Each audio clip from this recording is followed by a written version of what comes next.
And we begin from the telecom sector and increasing cases of theft. Director, Network Service Operations and Enterprise of Airtel has described as a national security threat the nationwide theft of telecom equipment, adding the menace has the capacity to plunge the country into chaos.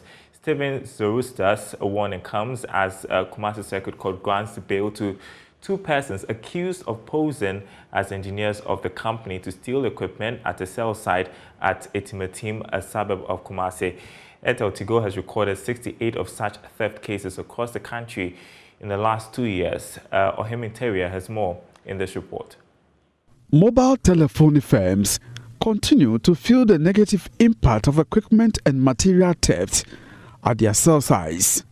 Felix Dugan Apri and his accomplice, identified only as Ano, posed as engineers of Airtel, climbed the company's mast and succeeded in allegedly removing a radio transceiver equipment at the cell site at Etimetim in the Ashanti region on April 20, 2022. Some workers of the firm blew the alarm, leading to their arrest. The duo made their second appearance before a Kumasi Circuit Court on Thursday and were granted bail in the sum of 200,000 Ghana cedis with two sureties to be justified. The court asked police prosecutors to furnish defense counsel with all disclosures and witness statements to set the stage for case management conference.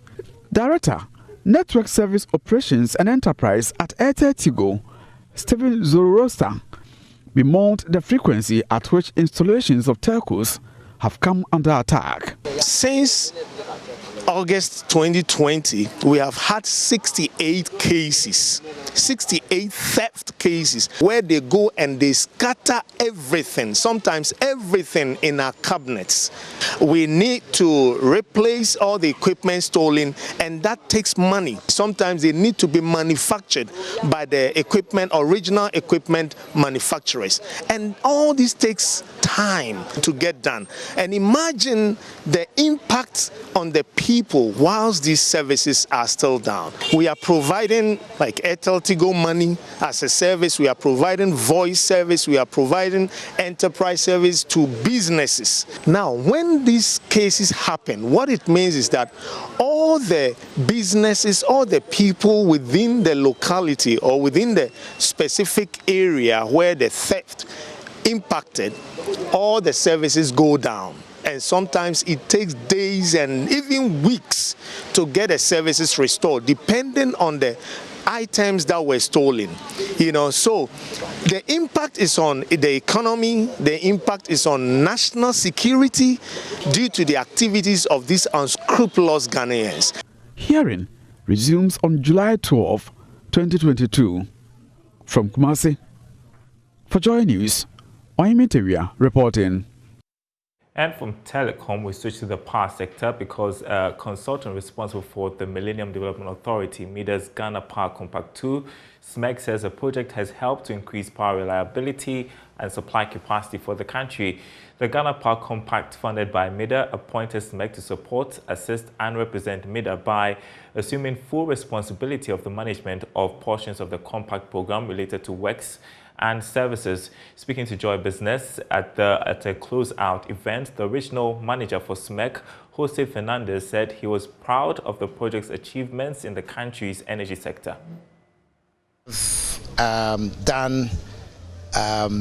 So let's say basically 15 projects on the electricity, improving the power in Ghana. And of course, we are not the only players, but we manage the contractors. We did the design, manage the contractors, and our goal was to reach this stage with all these projects completed. And I think we have done it. It was a good, let's say, a good lessons learned about how we can manage projects. And I think in Ghana it's possible, and we have done it. So I'm very proud of all my team, and I congratulate all of us. There are still some lingering issues. What more can be done to address Ghana's power challenges? Okay, that is something that there is a lot to do. Of course, there is a lot to do. But you need to understand what is the main problems of power in Ghana. We have done the improvement of the distribution so far. I think we can continue to do it. Let's say we, Ghana, can continue doing it. So I believe that this is a good example that, let's say, ECG and Gridco and the government of Ghana can continue implementing for the future to address all, let's say, a reliable power supply to all of us. While engineer of SMEC Ghana, Munisu Dizamuhupe, said the power compactors help to reduce non-technical losses such as power theft. He has therefore admonished the government to invest more to resolve lingering issues in the sector. To be solved, a lot of technical losses in the transmission system, in the distribution system, and also a lot of what we call non-technical losses. Non-technical losses are power theft and things like that. So most of the projects we implemented were all tailor-made to solve these solutions. And which are these projects? We first of all put in 2 bulk supply points so as to inject power sources. That is a major contributor in reducing technical losses, which means we are bringing power closer to the distribution services. And then the other big project which we implemented to reduce technical losses, we call it the LV bifurcation.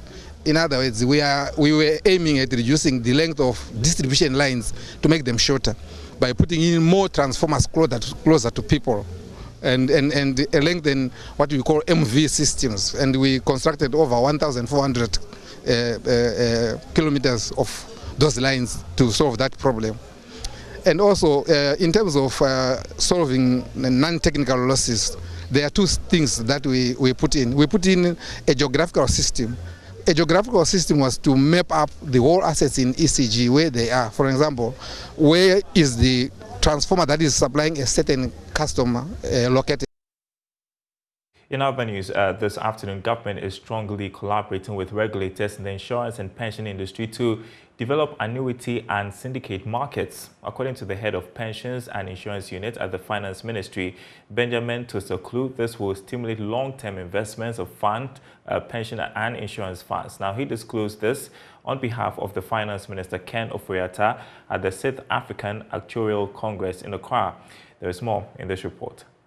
Government has targeted long-term funds to support developmental projects in the country. To this end, it has developed a roadmap to integrate the financial system, including banking, insurance, cryptocurrency, among others. Here is Benjamin Tosoklu, head of pensions and insurance unit at the Finance Ministry. The roadmap is designed to chart a way of a vibrant and inclusive digital payment system that will provide Ghanaians and Africa with financial tools tailored to suit their needs, improve access to financial services, and improve financial inclusion, among others.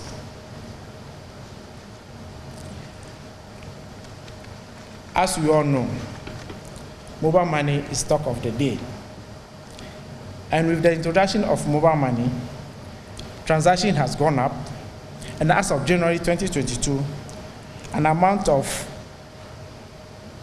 76.2 billion cedis have been transacted, and interoperability, that is among networks, amount to 2.11 billion Ghana cedis. Chief Actuary at the Social Security and National Insurance Trust, Joseph Poku, said the trust is focused on expanding and deepening coverage of the basic national social security scheme. He added that recent actuary evaluation suggests the need to review the funding rate of the scheme to guarantee payment of pension in the long term. Evaluation suggests the need to review the funding rates of the scheme to guarantee payment of pensions in the long term.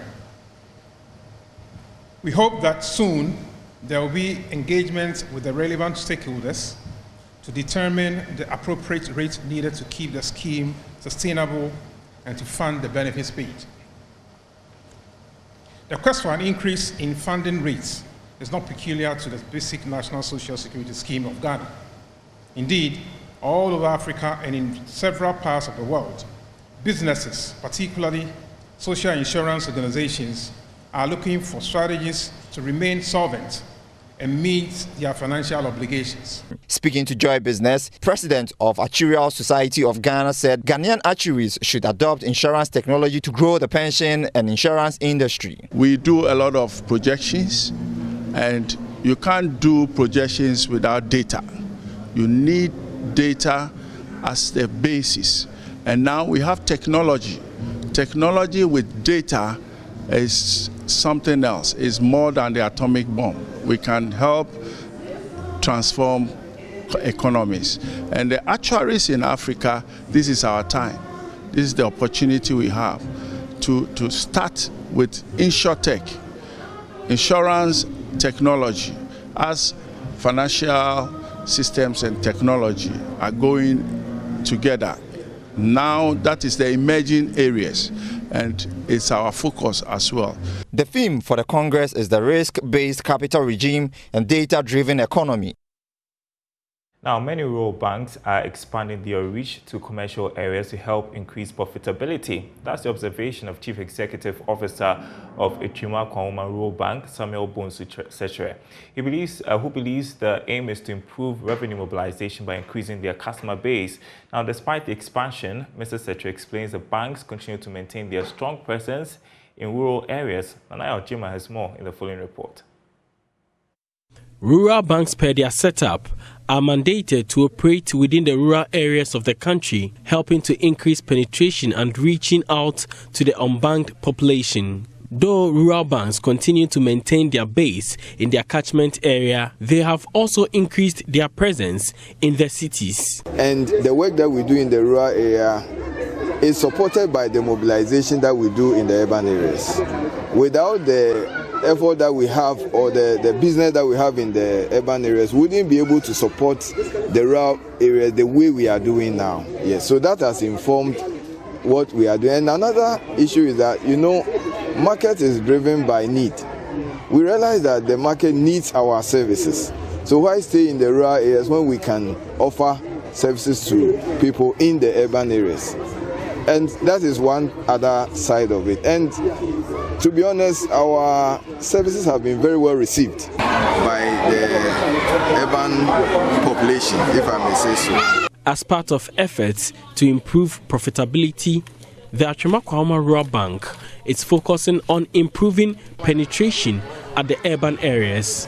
The bank is targeting the unbanked and persons in the small and medium enterprise sector. Mr. Sechere again. We are planning to open a branch in the Central Business District. It's something that our customers are calling for, but when they come to do business in the Central Business District, they want a branch in there where they can easily conduct their business, but we don't have that yet. And so our plan this year is to have a branch within the CBD. Meanwhile, the bank has replaced chalkboards at the Dichemso MA Primary B with white marker boards. They also donated 6,000 pieces of markers. It comes at the request of the school after existing boards became defective. Amwa Efrifa is board chairman at Kwawu Rural Bank. When we talk about the corporate social responsibility, our concentration based on education, health, and security. Now that is why we decided that at least our concentration should be on education, on these three aspects as I'm talking about. The reason is that if you educate students within your community, you try to educate the people within the whole country. You're watching The Marketplace. Today is being marked as Green Ghana Day under the theme Mobilizing for a Greener Future. Now, Green Ghana Day was instituted last year by government as part of an aggressive afforestation and reforestation agenda to restore the lost forest cover of the country. Well, as we mark this day, we want to put the spotlight on Ghana's floriculture industry, which is underexploited. As Mona Lisa Frimpong reports, it has the potential to not only become a major income earner, but create 190,000 jobs in a decade. Here's more. For 16 years, floriculturist Samson Kofi Anab has been cutting, cultivating and nursing flowers.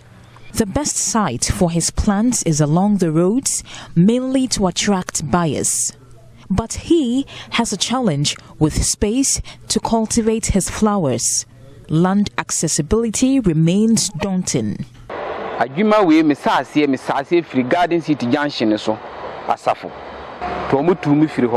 have been ejected from 3 locations.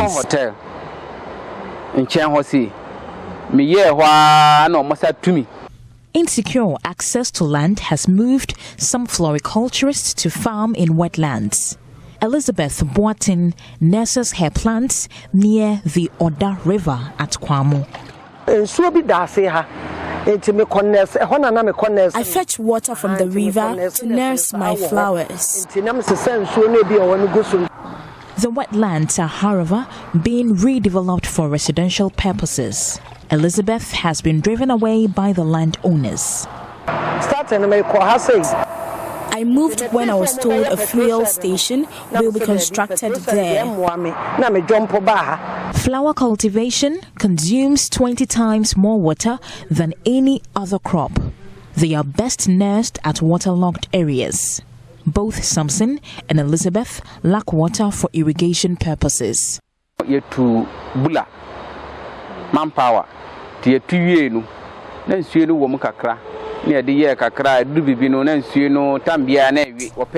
We constructed a well, but it got filled with mud and dried up during the dry season.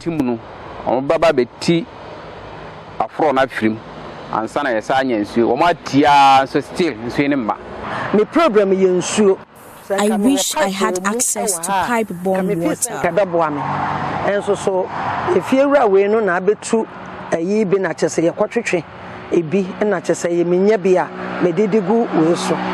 People like Samson spent 14,000 Ghana cedis to construct a water pump, but he is running at a loss.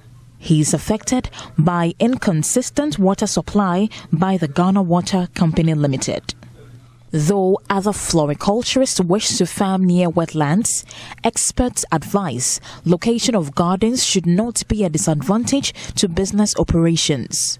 Rather, cultivating in wetlands may pose a risk to plants which may decrease their export potential.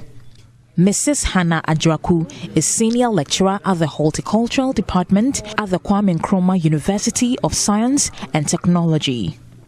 If your intentions are to put your plants together and export them, then you have problems because sometimes the water may be contaminated and then you introduce some pests or some disease onto the plants.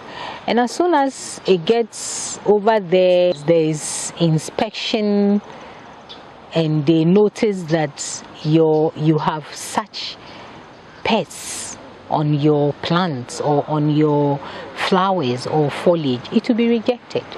The case at the Department of Parks and Gardens in Kumasi is no different from other floriculturists. The department is mandated to improve rapid development of horticultural potential of urban and rural sectors of the country.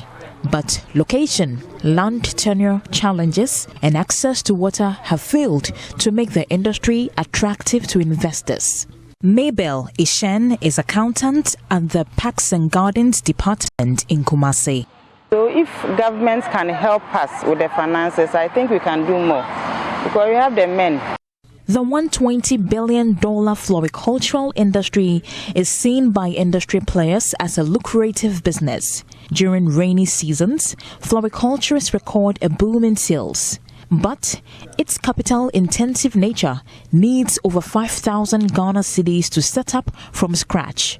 Experts advise that floriculturists harness social media to market their businesses. Dr. Laura Etia is senior lecturer at the Department of Horticulture, KNUST. They need training also in business, how to really do business.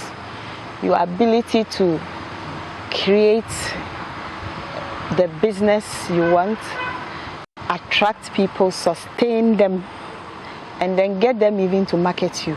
They always feel the business should be along the roadside for people to see. But I think you can have a very good way of advertising what you have. It may be in your house somewhere, But if you've advertised yourself well, people see it. And these days we have social media supporting a lot of people. Dr. Laura Etua shares modern propagation techniques to ensure the sustainability of the industry. They can be trained as to how they can do some composting of some organic materials and use them. Many of the floriculturists you find around are private men who have set up their own businesses and are managing them without the assistance of any association. A lot of them spoken to say they wish they had all come under one umbrella to make accessing of certain services easier, but that's not the case. Perhaps if they were to find themselves under one umbrella, most of the challenges they say they have would have been resolved quicker. Mona Lisa Frimpong reporting. Well, as part of Green Ghana Day, staff of accounting and auditing firm Deloitte Ghana planted trees at Dodowa in the Greater Kwawu region. Here is country partner Daniel Kojosu, who thinks the tree planting exercise is vital in helping protect the environment for a better economy. This is our 75th anniversary, and one of our programs is an impact day.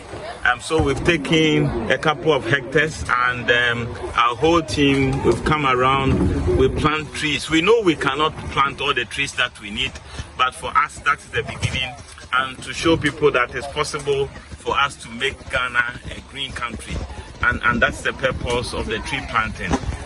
Okay, so how will this exercise impact your business?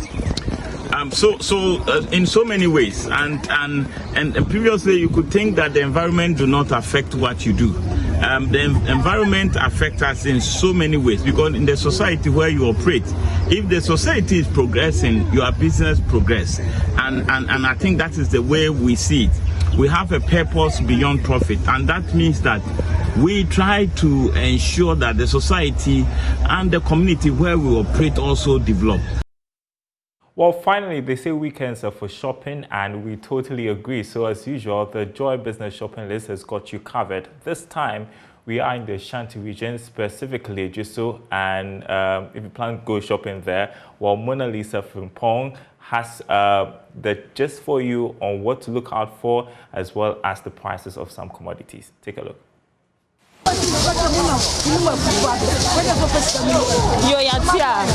another episode of the shopping list, and we are here at the Ajiso market to interact with some traders on the various commodity prices on the market. I've spotted a maize seller here, so I'll go over to her and I'll ask her the price of the maize she's selling. Mommy, good afternoon. No, Patron, where they pursue Bruna Otono, Olong Habo, and the rubber was shading Nane Bo. Me patron rubber no boy, 60 cities. And a paint rubber no, 200. And I will know, yeah, they 120. Nampacho, and Ankasa market air cost so far this week, I am saying. This week, the market and Koye cry. A slope, I am tired. It's a my home tree, Kakra. Na Bruno Ankasa no kofo good dem tiama sese no ne boa den uko market a unja bi me patro ko hia ne de 30 cedis Clayton no na 28 cedis na de yaboa no enso ya 5 cedis ba ko ya 1 cedi na say na Bruno ko soro ame ne ma na boa den ti asra mo tete ne ma so kakra ma yen. It's a Bruno course from first near to share 15 cities, any 18 cities, share 27 cities, our farm. Patro Medellin, 12 cities. Patro, dear him, Sankabit me don't say some. Wait 20, wait 10, wait 12. And your man Koye, Emma, and your man in Ayabasa, Amaya. Sawa and also so yeah adwene 5 cities and a messino and a petrol ne born I din into Nama wusi ade no kra wutumi se de goe me de ne boarding mame nanso so no se ma anya ne sa so enso sika me de kofa de no tie slab ban ne mpanyin fo munya hu bibi maye and a board ye de be go man wan say guo ye nto because of obefo car na de be ban no lolo fe ne petrol ya tum tie slab mpanyin fo munya hu bibi maye se ne be ya yeso ye betimi nya bia ma ye ma no mo ko school no o mbenya bia di no mo so abehwe ye esi ya betena fitia no pa wie yi nyina sika ya to me krampo no 1 million kura yenu 1 million kura yenu I 5 cedi 2 cedi and se nto ti ne bo ya de ya nto uba o te won sa nto ti roba mi na mfa na mdate won ti ama hwe mo ma kan wi ma na ne ma no board ne. I've spotted another, is it more shrimps and whatever it's called. Mami mpache beti mine wedding komo kakra you pesi ehu fish ya wesiesi mpache boni dia no ache na price na wesiesi no what no mpache nka beti maka no so kakra ache ya ehwa mmom mpache we e friend tentamina ya chidok no for na de no mutai betwa bi e de kwaton dokono na we nso esi ho no ma be bo so me kra na nye hwe ti school for no nsuto na yesi ni 5 cedis na konko no se twa na 50 cedi 45 ana we nso ye monko anketewa na mfra from kwaton nkete ni ade nyina from eno so sa yesi 5 cedis when kwa 5 cedis nene ni ama boa ye din o mpacho na we nso so boa ye din pa isi anwana ide chene kwa na ama sise na ama enam na boa ye din ne owuradwo manche nam de ne boa din pa. Okay, yeah, that's a power. Now, wait there, Yankopon Mauda, what's a normal customers be. Well, so you've had Mona Lisa from Pont there at a Josu market in the Ashanti region. That's where the Joy Business Shopping List has been today. And that's the marketplace. Thanks for watching. Enjoy your weekend.